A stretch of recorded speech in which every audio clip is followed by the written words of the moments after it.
our guest for sharing that. Please stay with us as we come back to you for our next discussion. Now we stay on this topic.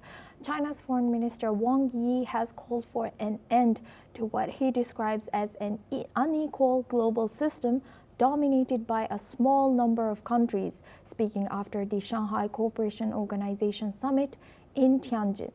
Wang has emphasized that sovereign equality must be the foundation of global governance. Let's listen into what he has said.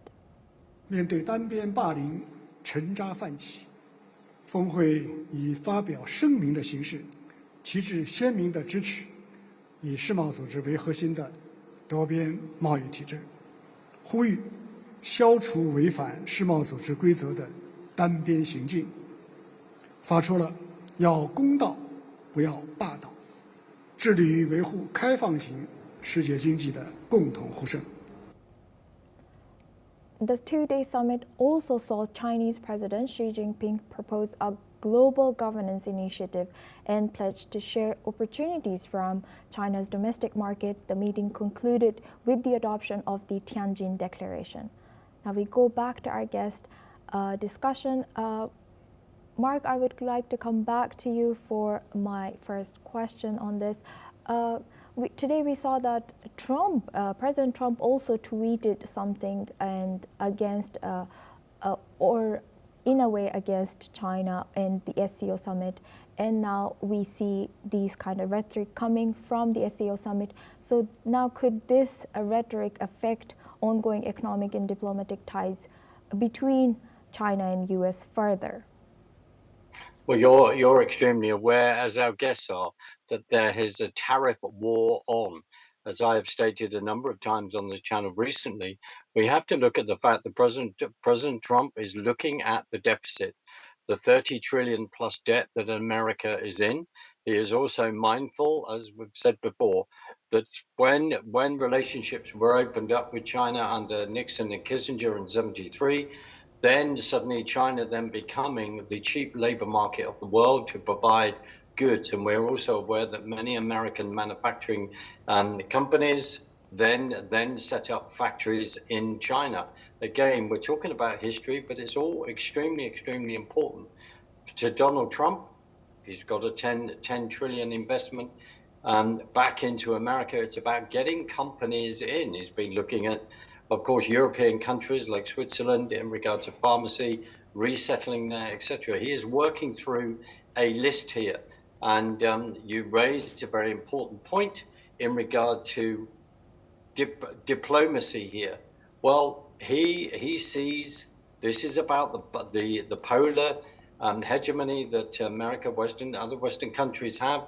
This then is being threatened because other people, whether it's SCO, whether through the BRICS nations, they want a bipolar world, and they want that influence, and that is what we are seeing here.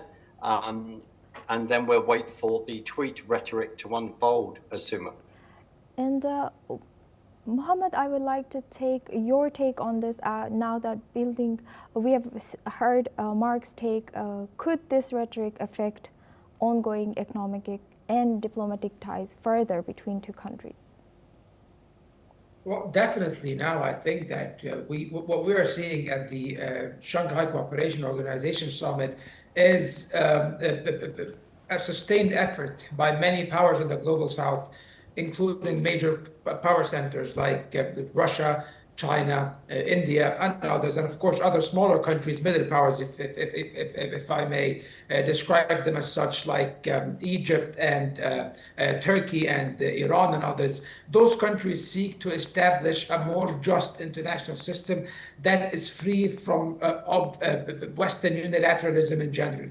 And what we are seeing with the Trump administration is the exact manifestation of this colonial mentality of many Western powers, unfortunately. The way Trump is dealing and treating, for example, the issue of trade and his trade wars and his arbitrary tariffs that he is imposing on many countries, especially countries in the global south, of course, it will alienate the United States and the wider West further, and it will push many countries around the world to put their differences aside, like China and India are attempting to do right now, to find common grounds for cooperation and common mechanisms and strategies to counter the American unilateral actions. Unfortunately, what we are witnessing is a very dangerous phenomena in U.S. foreign policy that is basically led entirely by a merger, a very strange merger of, or combination of, isolationism and at the same time aggressive unilateralism in one way or the other. The U.S. will pursue its interests on the expense of many of its partners. And of course, this is always a recipe for further instability in the world. So I think now that the global South is moving in a very responsible manner in order to counter these moves, not out of anti-Americanism, for example, as some dumb headlines in the US and the Western media would make you think, but no, it's out of the urge for prosperity, the urge for survival, and also the need for preserving national dignity and national sovereignty in the countries of the global South. Yes, with that, we end this discussion. But thank you very much to all our guests. Mohammad Osman, he's an international relations specialist, as well as Andrew K.P. Long. He's a China strategist, and Mark Sutherland for joining us and sharing your insight throughout this news. Thank you very much. Now we look at Ukraine and Russia. Ukraine has urged China